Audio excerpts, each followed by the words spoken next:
বসন্ত নয়, আমার দরজায় প্রথম কড়া নেড়েছিল অবহেলা।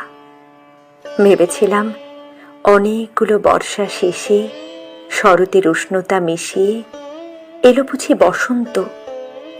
দরজা খুলে দেখি আমাকে ভালোবেসে এসেছে অবহেলা।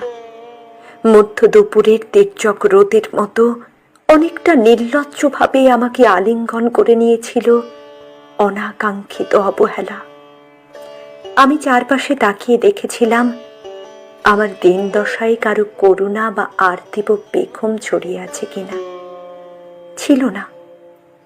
বৃষ্টিহীন জনপদে খড়খড়ে রোদ যেমন দস্যুর মতো অদমনীয়, তেমনি অবহেলাও আমাকে আগলে রেখেছিল নির্মোহ, নিঃসংকোচিত।